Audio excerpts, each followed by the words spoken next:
Welcome to the Noble Ape podcast, Ape Reality.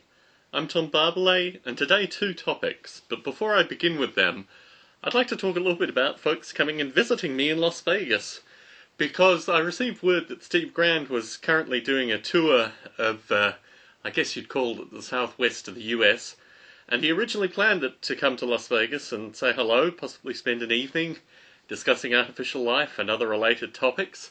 However, unfortunately, he couldn't make it. He's decided to go camping and head up north and not stop by Las Vegas, and that in part is, I think, because he's travelling the southwest of the US to escape from humanity, and obviously coming to Las Vegas is not really escaping from humanity. But I do like the opportunity to have folks in town. Robert Rice was in town recently. I had a wonderful meal with him, and also Greg Boyd. And it gives me the opportunity to catch up on old friends and also talk about the future directions of artificial life. And this leads perfectly into our first topic, because I've had some correspondence with Are You Serious, a friend of Doug Rushkoff's and also a kind of long-term, I guess what would you call him, kind of futurist journalist, with regards to the singularity. Are You has just released a new online publication called H+ Magazine, and one of the first articles, aside from the Rudy Rucker interview with Wolfram with regards to his new search engine, there was an article associated with singularity. In fact, it was with Werner Vinci talking about Singularity 101.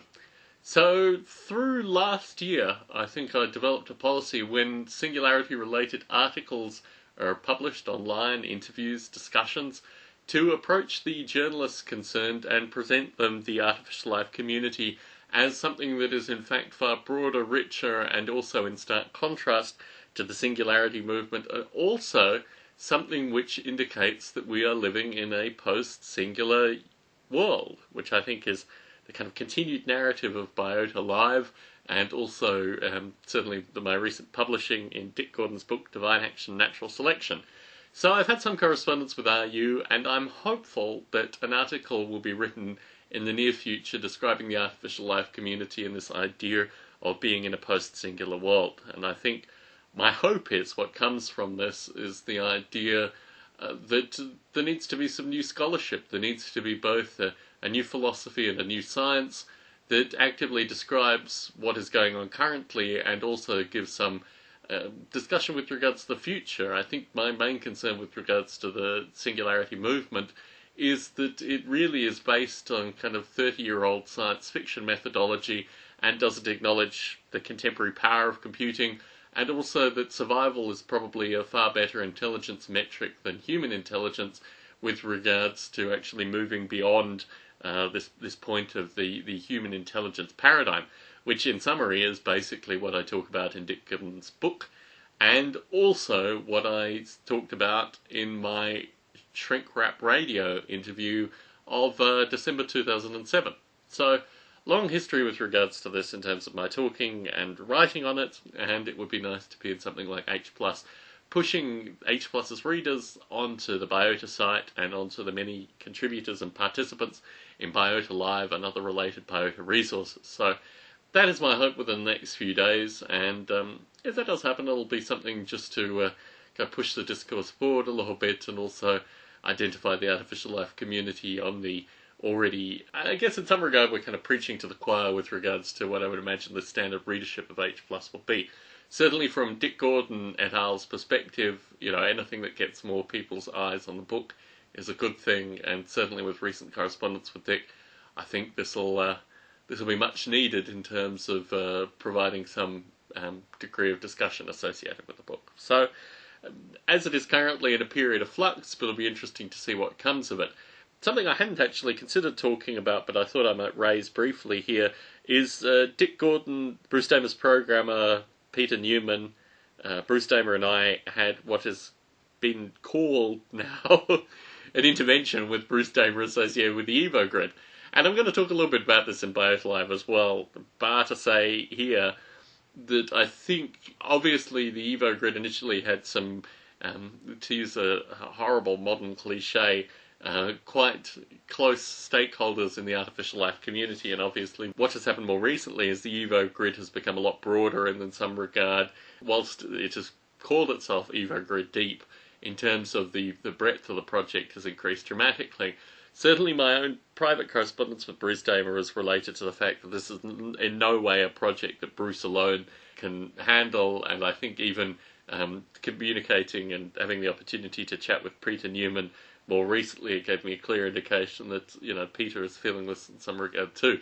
So the plan was originally that Dick Gordon wanted to talk to Bruce about his PhD, but we started kind of throwing out ideas associated with what the current EvoGrid is about and what it means in terms of the future and direction of artificial life. And certainly, I think I'm probably the only artificial life developer so far who has actually written code for the EvoGrid. I mean, obviously, Peter Newman's written code, but I wrote an XML parser and output for Noble Ape, specifically with regards to this idea that there will be other artificial life simulators that would write XML output files that could be loaded by Noble Ape, and this was part of the original EvoGrid broad idea.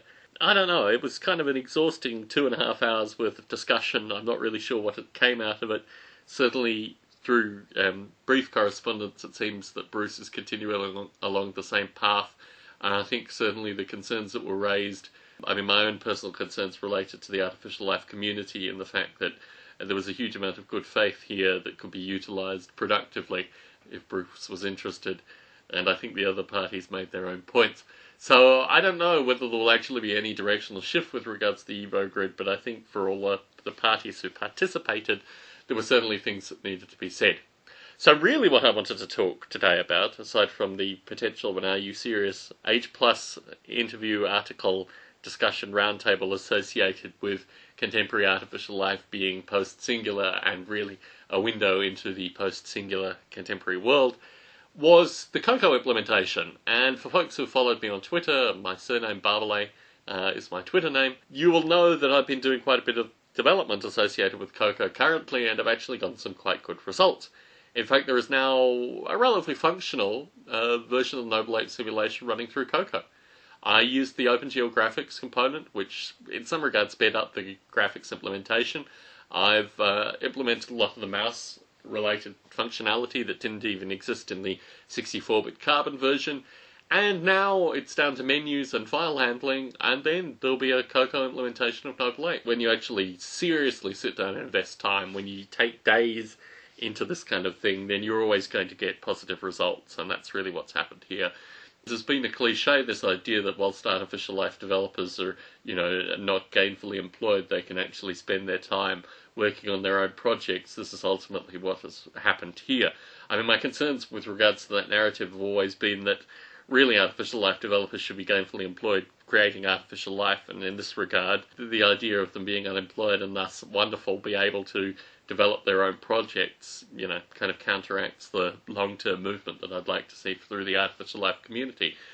So, I mean, with regards to my own employment status, the circumstances currently is that I'm in an extensive international background check period. So, for the next 3 weeks, an independent company is doing a background check. I don't think there'll be any issues there. It's just extraordinarily time-consuming in one regard, and also not actually utilising me receiving income in another regard. One final discussion point that I wanted to make is that I've been contacted by Mark Badeau with regards to the International Society of Artificial Life, and obviously over the years I've been a champion of this organisation, both independently and also through Biota.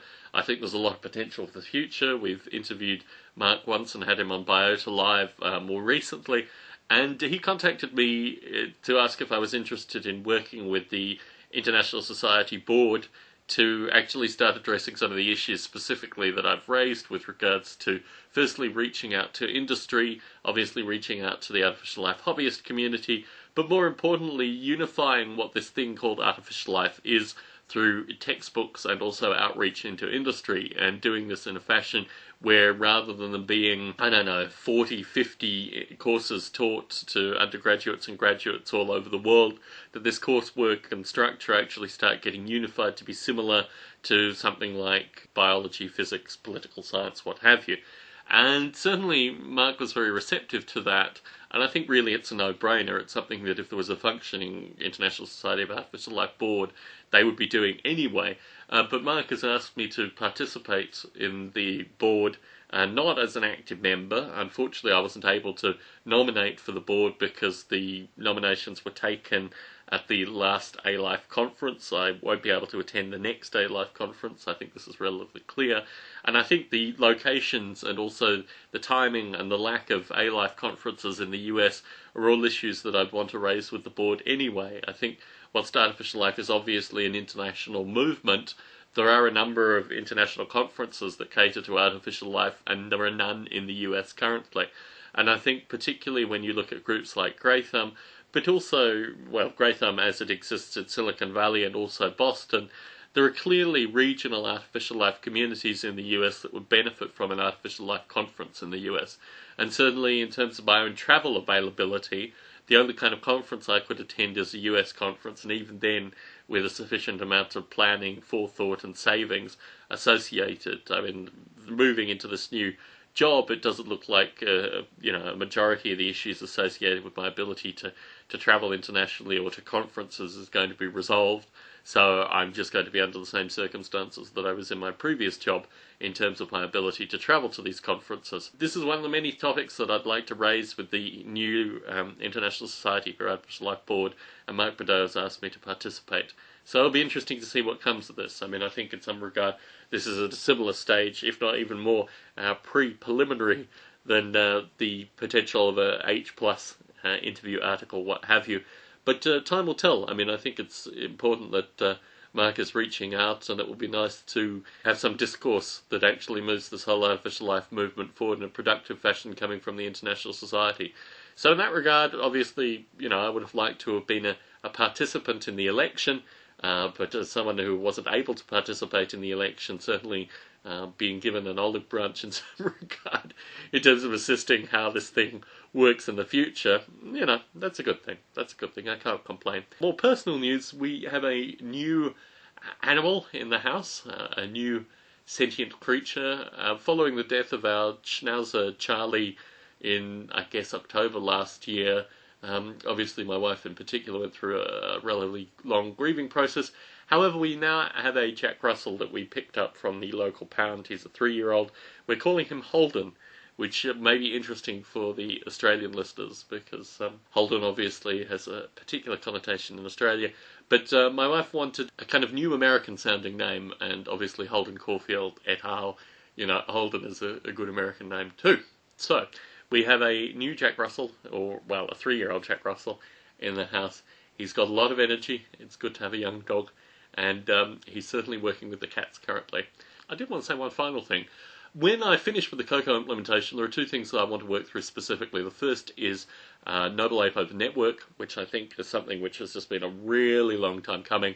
But obviously things like the Cocoa implementation have taken precedent and just been a complete time suck. In large part due to just the amount of time that needed to be invested.